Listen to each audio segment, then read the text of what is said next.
Hello, hello, good morning dyan mga sangkay ko dyan. Tayo ay magluluto ng ulam. Ulam pangmasa. Pangmasa, hindi na pangmasa yan. Mahal na kasi yan eh. Ayan mga sangkay.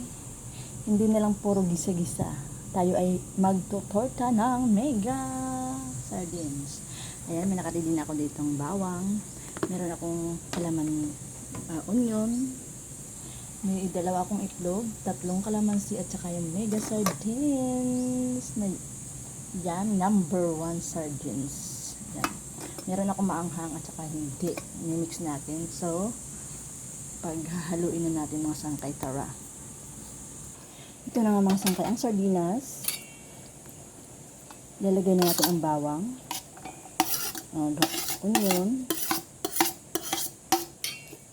At haluin natin. Ilagay ko na rin yung kalamansi. Ito, ko na. Ginus ko na. Yung sauce mga sangkay ng sardinas ay hindi ko inubos. Hindi ko siya inubos. Yan. Siyempre, dilagyan natin yung ating itlog. Dito ko na lang basagin. Turan. Ayan. Maganda itlog niya mga sangkay, manipis ang balat. Manipis ang shell. Ayan.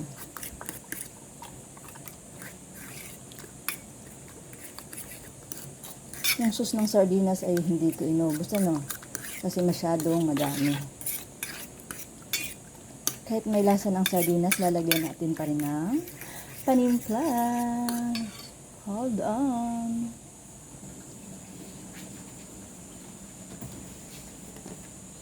Lagyan natin ng paminta mga sangkay. Paminta. Ang kalamansi ay para ano lang, tanggal lansa.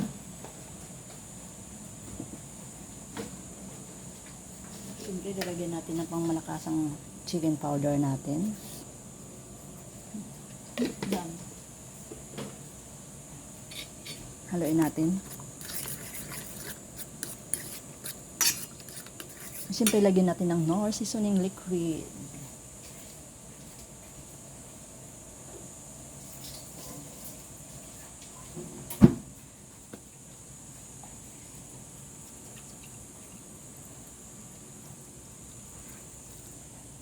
Ayan, haluin lang natin. Haluin lang natin mga sangkay.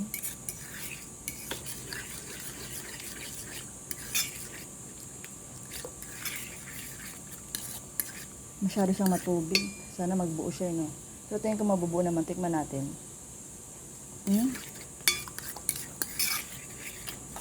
Okay na siya.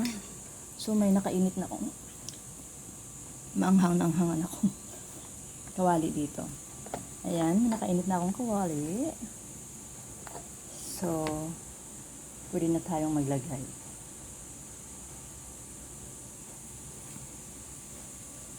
Gamit ako ng sandok. Ay, mainit na yan. Bawasan ko lang yung apoy. Ay, malakas. Para marami akong mantika mga sangkay. Ang mantika kasi kami dito.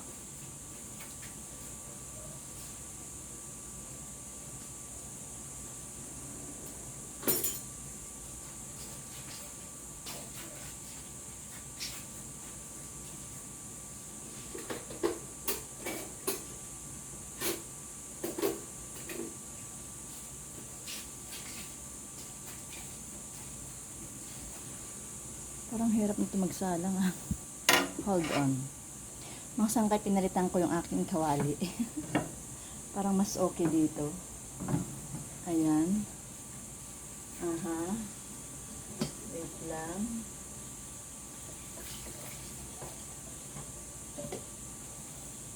Parang mas okay dyan.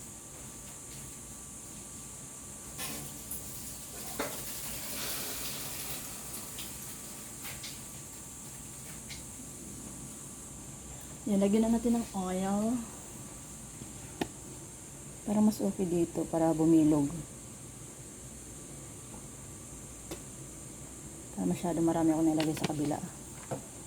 Ayan. Tingin ko okay na to. Lagyan na natin.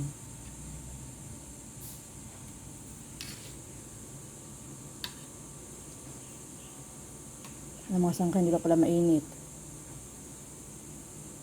Kailangan ko yata itudo ang apoy. Hindi pa mainit ang aking kawali. Yan, lagay lang natin.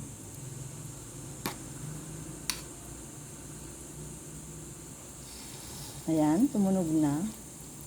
Ibig sabihin, uminit na. Ayan. Mas okay dito. Para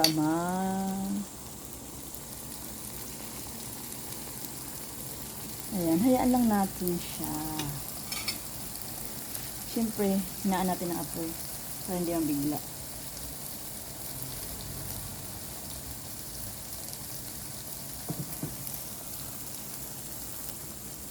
Hayaan lang muna natin yan. May natin baliktarin para hindi masira. Yan mga sangkay, try natin baliktad. Alam niyo ba yung una kong atin kanina? Akala ko kasi, madali lang kasi nga may itlog.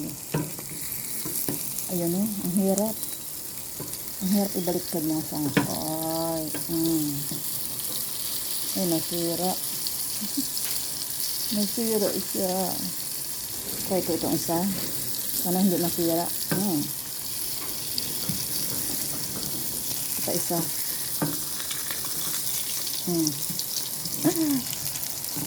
Try ko ito isa. Hindi ko pala nabaliktad yung isa. Sana hindi masira yun. Hala, hindi perfect. Hindi perfect. Ayan. Ayan ang mga sangkay, ang second batch. 3 na lang. Ito yung first batch. Gusto ko mang ma-perfect pero hindi kaya. Nadurog yung, hindi naman durog, buo pa rin. Ayun ang dalawa. Ayan. Ito yung second batch. Sana mabuo to. Ayan ang sangkay, ang second batch. Ay, nabaliktad ko na. Hindi ko na pinakita. Kasi natataranta ako pag nanonood kayo. Charot.